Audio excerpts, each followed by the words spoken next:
Now, in order to render this in color, I need to prepare values. I've got to represent the chair, the light side of the chair, and middle value side of the chair, and the shadow side of the chair.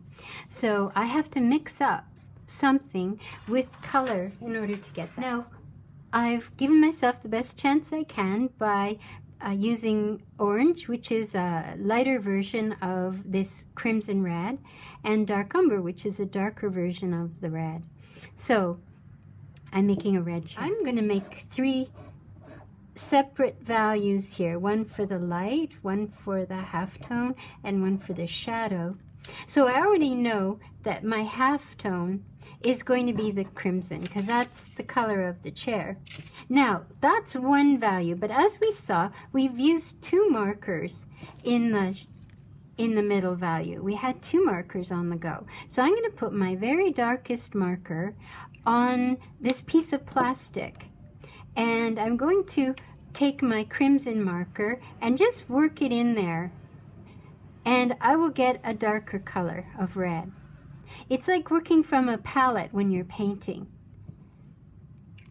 Now, so I can go from a little darker to lighter. Now, for the orange one, I don't want it to be orange because it isn't really orange, it's a red chair, but it's going to have some red. So I'm going to have to pick up some red off of the plastic and get a darker version of the orange. Because sometimes it's not enough that you overlay the marker several times. It's not enough. So you sometimes have to mix up a color that doesn't exist or that you don't have. You could probably buy a color. Now, I'm looking at this color and it no longer seems the right temperature. So I've warmed it up. So it means I have to put a little orange on that middle value side as well. And it's my brightest side. It really tells me what color this chair is actually going to be. So that's that value. So I'm pretty happy with that contrast. Now my shadow side, I'm going to have to maybe put all 3. So I'll put down, because I want to have enough warmth, because shadows are warm. They don't look quite right if they're too cold. And sometimes though, during the day, they are cold because they're reflecting the sky. So the blue of the sky, the blue and the purple of the sky. And then I'll put on my darkest value. I might have to put a second coat of the red. I'm seeing now that I'm getting this contrast. Okay, so I'm going to start where I know it's the darkest, same way as I started before. It's darkest up here, and I've got my cross etching, so I don't have to worry too much about my strokes. Now I know it's getting lighter down at the bottom, so I might, and I wouldn't leave the white of the page in the shadow because the shadow is holding this together. Another thing to notice about the markers is that the longer you leave them on the page, I've got a damaged nib here, so I got to be a little careful. You might be very careful when you're putting your caps on, but the longer you leave the marker on the page, the darker it will become as well. We also looked at going over and over. That makes it darker too, but for sure it gets darker the more times you go over. Some brands of markers, it doesn't do that, but with this brand, the Prismacolor, which is the one I prefer, I'm going to leave a little bit of that red showing there so that I have a little bit of that, and I'm going to leave a little showing there, and I'm not going to go all the way across. I'm maybe just going to go like that. That looks pretty dark, but it's not going to stay this dark. So I may have to go back and fiddle with that some more, but you try not to. You try to be just very quick with it and not worry too much. So now I'm going to go. This is closer to the light up here, so I don't have to go quite so dark as that side. That side was what was holding it together, is going to be what holds it together. So, I want to go a little lighter so that when I do the next part, it will show up in contrast, because it'll be dark to light from left to right. So remember, as long as you have a gradual value, it will read. It will read as light and shade. My next area of shadow is over here, so I'm start up where I know it's the darkest. And as I come down, I'm not putting as much pressure on the marker. And this shadow, oops, there's a little shadow there and there. My nibs are a little wonky. Be very careful putting your nibs, taking the lids off and on, because they do get damaged quite easily. Now I'm blending with the orange because I don't want it to be as dark as that. And now see, I've picked up a little bit of the red on my orange, so I was able to get that little value contrast I wanted there. And here, if I want, I can put this on here. Remember, I had done that as one of my values, and I didn't use it here because I wanted that to be the darkest. So now I can pick this up with the red and just go a little bit darker in there. Maybe I'll get some, and I can leave my stroke showing, that's fine. Then you have to clean your marker after you mix like that, or put something underneath. Remember, they bleed, so you have to clean your marker just by scrubbing it against a piece of paper. Now I want my middle value on the front, so I'm going to put the orange down first, and I have a feeling it's gonna look more attractive if I go from left to right like this and let it look a little lighter in the middle. I might cover that corner because it is a dark color that I'm doing. So now it's just a little bit lighter in the middle.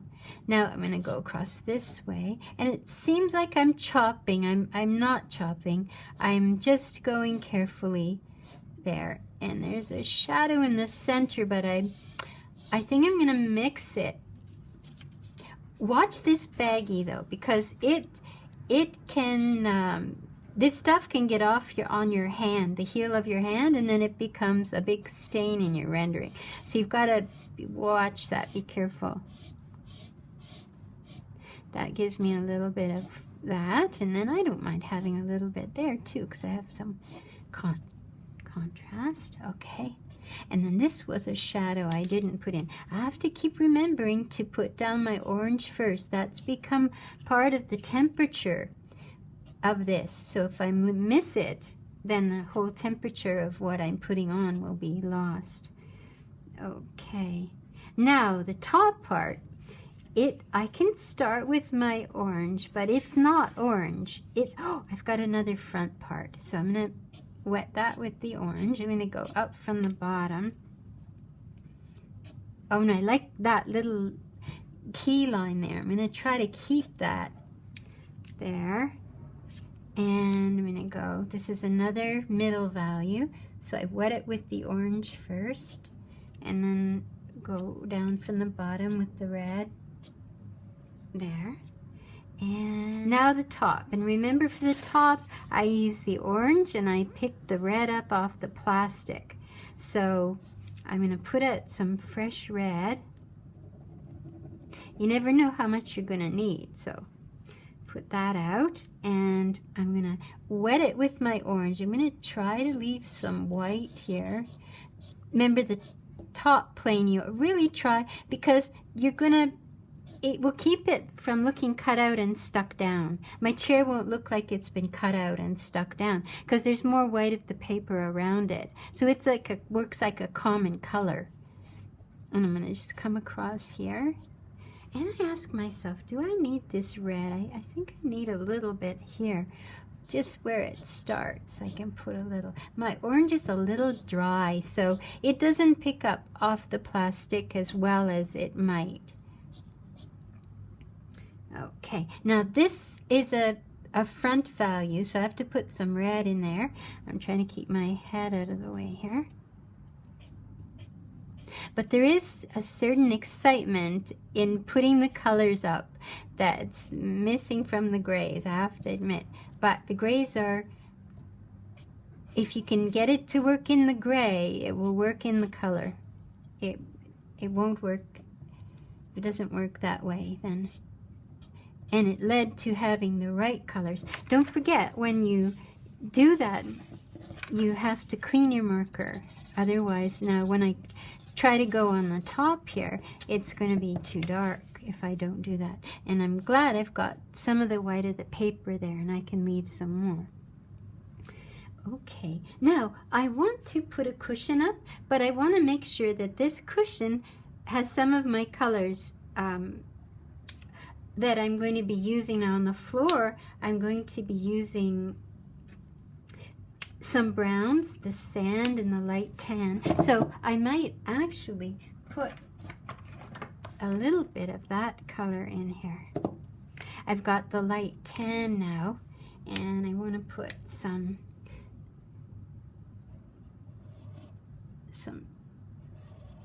stripes in.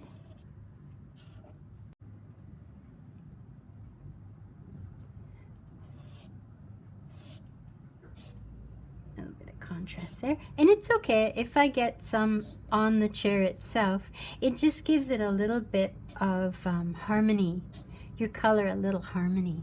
In the shadow part of the cushion, this is going to be darker, so I'm using some burnt umber or burnt sienna. There's some burnt sienna, so that puts that color in shadow. Then I need a little bit of shadow on the green. So see, you have to sort out what your colors are going to look like before you can put shadow values in for them. In this case, I don't know how I have it. I hardly ever use green, but I have green here. For some reason, I had enough colors of green to add the shadow colors in. And then I want to introduce some of my red. Or should I introduce orange? We'll try the orange first, because that's not going to give it much go. So I'll put a little red in.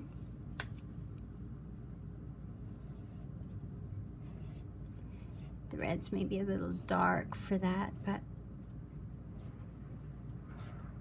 I've got my little cushion, and my legs are going to be brown, dark brown. So I've got two colors of brown. I've got this sienna, and you see the outline is making this so easy for me, because I don't even have to stay within the lines. The lines are so strong, so I can't.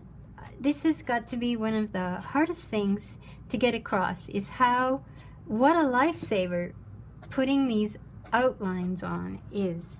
And I could have even gone stronger with my outlines. These are pretty conservative outlines.